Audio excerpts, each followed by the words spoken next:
I'm Gregory Floyd, President Local 237 Teamsters. Welcome to another edition of Reaching Out.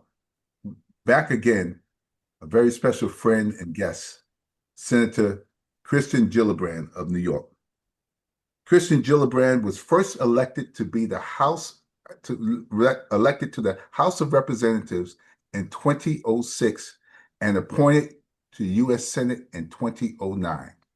She is currently the ranking member of both the Senate Aging and Transportation, Housing, and Urban Development Committees, and also serves on the Senate Armed Services Committee and the Senate Select Committee on Intelligence and in the Senate Committee on Appropriations and related agencies and subcommittees.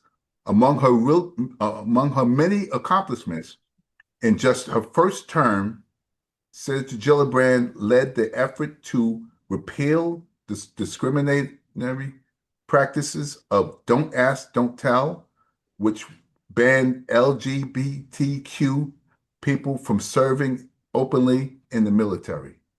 She also led the fight to pass the historic 9/11 health bill, which ensured the first responders and 9/11 survivors got health care as they deserved, as well as the fight to provide every working person in America with paid leave. More recently, she passed major legislation to give benefits to veterans exposed to toxic burn pits overseas and worked to reform the military justice system on behalf of our nation's service members. In addition, Senator Gillibrand passed the first ever law making domestic gun trafficking a crime and wrote and passed the Stock Act to ban members of Congress and their families from insider trading. And she was the first member of Congress ever to post a daily report listing her official meetings, earmark requests, and personal finance disclosures online for public consumption. As a working mother, Senator Gillibrand's home is in Albany, New York, where she grew up and still lives with her husband, Jonathan, and two boys, Theo and Henry, and a Labradoodle, Maple.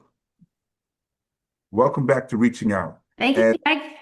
the reason I read that, because as I'm reading, everything you've done so far is relevant, and it seems like everything you've done so far is under attack right now. Yeah, it And is. I just kept reading and reading and reading. And I said, as much as our senator has done, it still remains relevant and still we have to fight for. Every issue on there we have to fight for. Welcome back to Reaching Out. Thank you, Greg. It's true. Our whole state, our values are under attack by the Trump administration. They definitely have decided that they don't care whether the American people can afford their food or their medicine or their housing or the fuel to fuel their cars. President Trump has said many times that that's not what he's focused on.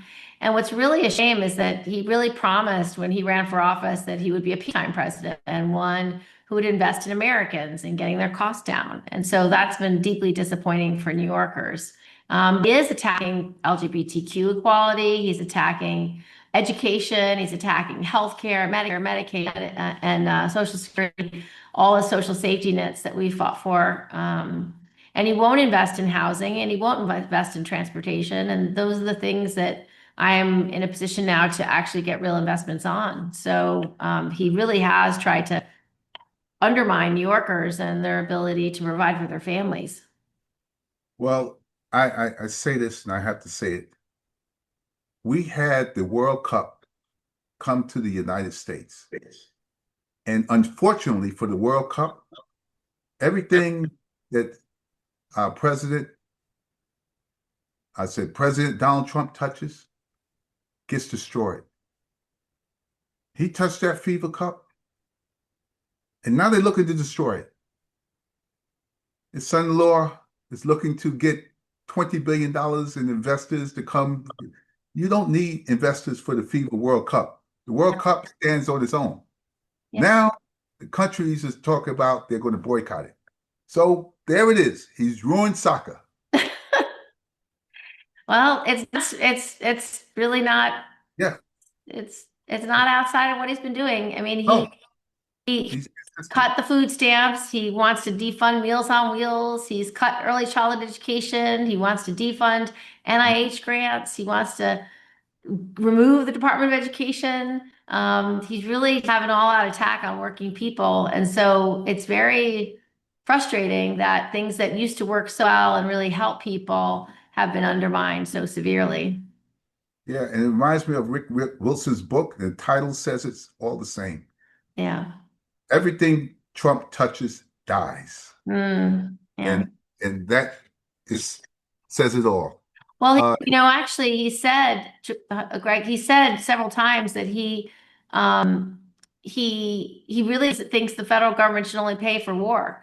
Like he literally is choosing to pay for bombs over food and housing and fuel and people's concerns and worries. He does want to dismantle social safety nets like Social Security and Medicare and Medicaid. He's actually said so. So he really is against sort of the American dream and what people have fought for their whole lives to just be able to work hard and make a living and provide for families, and really undermining the infrastructure and the promises that make that possible for a lot of Americans. it takes a special person to look in the mirror, wake up, and say, you know what? Today I don't have any problems, Mm, so I'm going to make one. mm, That's a special person. There was yeah. no problem with Iran. We had a No. deal, the best deal we could get. It was done by President Barack Obama. Whether you like the man or not, the deal was done. Everything was good. Yep. Tore up that Strait of deal. Hormuz was open. We had no problems Yeah, with our fuel. tore up the deal the first term.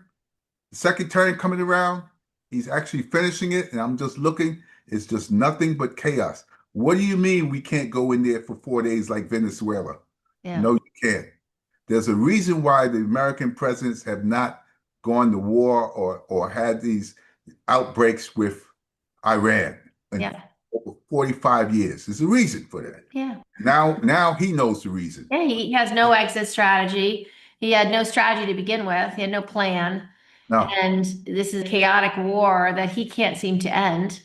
no. And frankly, he's never been clear about why we're fighting it. And our service members deserve to know what their mission is and deserve to have an exit strategy and deserve to have the support of the American people. And he has not earned the support of the American people because he never came to Congress to get the war authorized. So therefore, it's an illegal, authorized war that's deeply unpopular. 70% of Americans are against the war. I remember when he put the person in charge, Pete Hegseth, Except, yeah. and I looked, I said, if I have a problem with my car, I'm not going to go to my barber. My barber's not going to fix my car. Yeah. If I have any kind of problem, I'm going to the person whose field it is. So if I have a military, I'm going to go out and get military brains who understand and study this. I don't. Yeah. But when you put the most unqualified people in the most important positions, you have nothing but chaos. That's right. And Secretary Hegseth really wasn't qualified for this job. And you've seen it in his actions. Cut, he cut the whole department, 90% of the department whose job was to make sure we don't have civilian harm and civilian deaths. He fired all the people who were responsible for protecting us from Russia interfering in our elections. And he's fired a lot of generals and top military officers because they're either person of color or a woman. He's got all these litmus tests that make no sense. And he's the one who said he wanted people to be able to be in the service based on their capabilities. Well, he's just firing people left and right because he doesn't like how they look. So he's been a very unsuccessful and problematic Secretary of Defense. And it doesn't stop there. We didn't ask a question, but we're in a good topic. It didn't stop there because now you have RFK Jr. Yeah. Siblings begged everyone not to support him. If my siblings said something about me that was horrible, It wasn't because they didn't like me. It was because they know me and live with me. Yeah. I had to take that and stop. And now we see that because I have not had a salad in over a month because I can't trust the lettuce and I don't care where it comes from. Right. I don't want lettuce on anything. I don't Yep. want any. Why? Because at now I realize that unfortunately we do not have a department that goes in and inspects food because uh, RFK fired everybody. They don't have inspections. Everything is lax. And I'm afraid that something is going to get, that there's some food is contaminated and we're not going to hear about it. It's Yeah, I think afraid of he's everything. definitely not focused, and the administration is unwilling to actually have FDA inspectors and actually inspect the food coming into this country and make consumers feel confident that the food that they're feeding their family is safe. Yeah, that's another problem. I mean, we could go department by department. Then you got the education department. Then I Yeah. watch what they do, and they say, well, degrees aren't going to be valuable if the degree doesn't match the salary and everything else. Now you're going to destroy education. And if you destroy education, you destroy food, you're destroying every fabric of America. It leaves everybody vulnerable. Yeah, it's undermining the whole Yeah, whole premise of the American dream that yeah. you can, no matter where you start, you can provide for your family and your way into the middle class. And without educational support, that's not going to happen for a lot of families. And it's frustrating. It's very And, frustrating. And New Yorkers are very pissed off. They're very angry that they don't have a fair shake and that a lot of their support that was getting them into the middle class has been ripped aside. we have a lot of members, and we just received our 3.25 increase. Unfortunately, at the time of the contract, 5 years ago, that was a good contract. Yeah. It didn't stand the test of time because nobody could predict what's happening now. Food, gas, everything rose. And I understand frustrations because everything has risen. Yeah. And and our members are not sitting at home understanding that because of the conflict with Iran, Yep. Strait of Hormuz being closed, that food prices have gone up because of the fertilizer can't get through because the fertilizer comes from the Middle East and it comes through the Strait of Hormuz. So that's blocked. So the farmers can't get the fertilizer to grow food. So there's less food. The prices go up. The gas prices are that way because the gas, the fuel can't come through Yeah, that's exactly right. the moose. So the gas prices are up. So they don't understand why the food prices are up, why the gas prices are up, why everything is up, and they can't connect it to the government and our president, Donald Trump. Everything's connected there, no matter what kind of contract 100%. He's got he's unlimited responsible. dollars for bombs and not enough money for groceries. Yeah, And yeah. he with his chaotic tariffs, things we do import, whether it's food from Canada or Mexico or lumber to build more housing, to get our housing costs down, all those imports have massive taxes on them now. So it's all more expensive. And so anything you're going to buy at Walmart or any other low dollar store, it's going to be much more expensive because of tariffs on Canada or tariffs on China or tariffs on Mexico.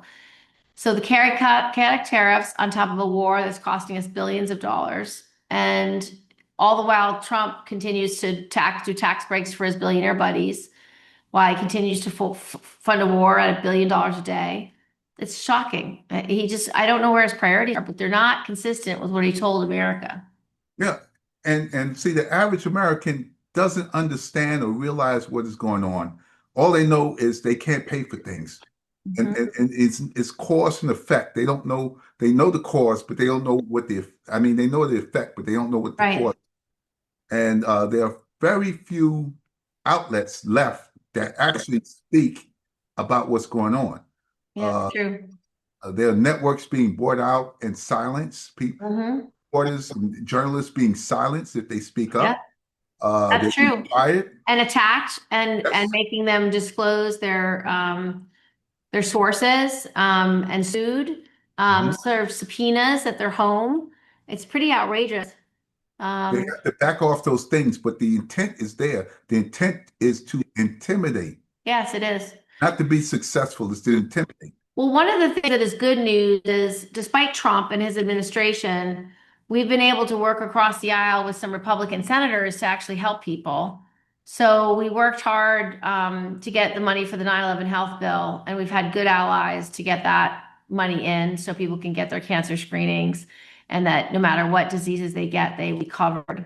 And related, I was able to work with Senator Ted Cruz to get money for benefits for our police officers and firefighters. That if someone gets injured in the line of duty or is unfortunately deceased because of the line of duty, their benefit can be paid out much quicker because now it's taking years to pay benefits. And so that's something that we've been working on to fix that. So I'm optimistic that we can continue to help people despite Trump's unwillingness to help people. Tell us how that came about.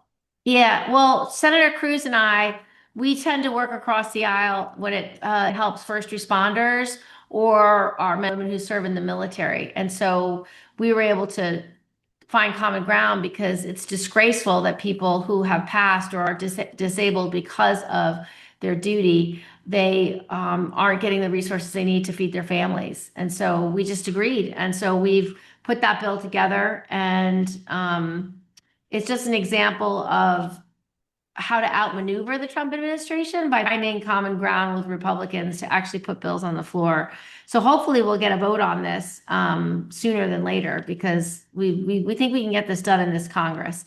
I think it's something that can actually be done. But another example, Greg, is that we had this great partisan housing bill that passed unanimous, not unanimously, maybe close to unanimous if it wasn't, but most people voted for it, and then Trump wouldn't sign it because he said, I won't sign it unless it includes the SAVE Act, which is a Yeah. terrible bill, not about voter ID. It's actually about that you have to have a passport or a birth certificate to vote. And about 50% of Americans don't have a passport. And a lot of people don't know where their birth certificate is. And if you're a married woman like me who changed her name, it's rare that our certificates match our married name. So you'd have to go and get that fixed. So he doesn't want people to vote. He wants to disenfranchise people from voting. And so that is something that, again, just shows that even though Congress is willing to work together, he will subvert something common sense like that just to score political points. You talk about the bill that last second he went up to the Hill and then he said, I'm not. Yeah, and he wouldn't sign it. Yeah. Yeah, he didn't sign it. It still may came into law because as long as he doesn't veto it, it will come to law. But it just shows he's not Well, I think the time has passed for for that, right? So it's it passed, should be. yeah, the House, so there's a lot of money now for more affordable housing. And Yeah. because I'm the senior Democrat on the Housing and Transportation Subcommittee of Appropriations, I've gotten millions more into New York just to build more housing. So we need to be able to build it fast. We need to make it affordable. That's why the tariffs unfortunately make it more expensive, and those are hurting us. But at least we have more resources to do more in the housing area. Okay. Okay. So I had two questions. We have 9/11. We went through. Let me see what we have. Local 237 members also we have thousands of members who are current law enforcement. Yes.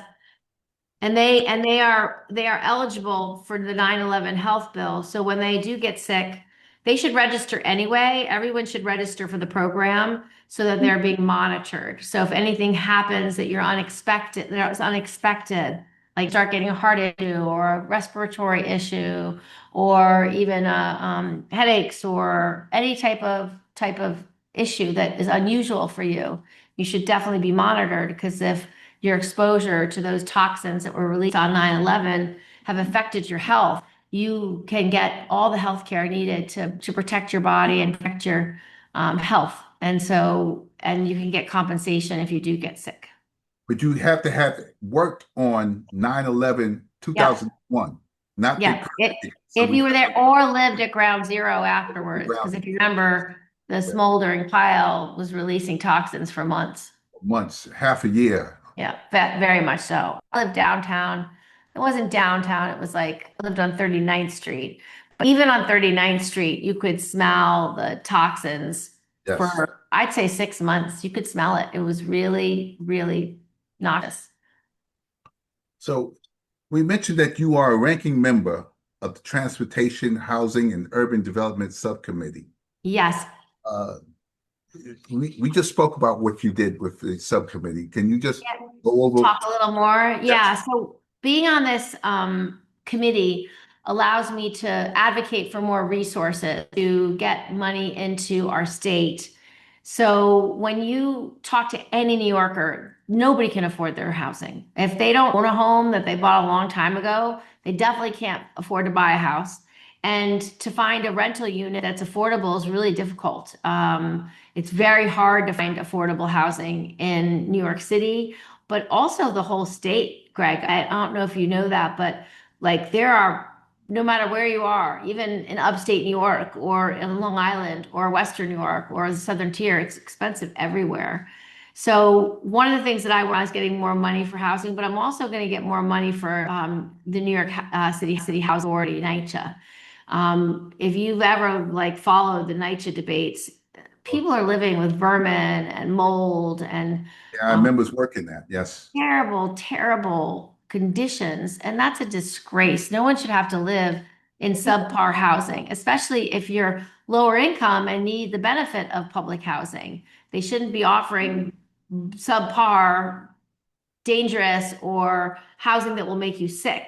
So one of the things we got one of the housing authorities for the Patterson House, we got $5 million just to address the root causes of mold and leaks, so that they can renovate and make sure the housing is safe. I'll be doing that for a lot of NYCHA and other places around the city. Okay. Now, I know you have been pushing for the passage of the Faster Contracts Act, which requires employees to come up with and negotiate quickly in good faith. Can you tell us how that's going about? So it's obviously really important. We can shorten contract delays while allowing workers to be able to advocate on their behalf without risking months of unpaid strike time. So this bill would help both the unions and the workers and the employers at the same time to come to the table, reach resolution easier. It strengthens unions' power, and allows them to get the kind of assurances on a timeline that they need, that they're negotiating in good faith.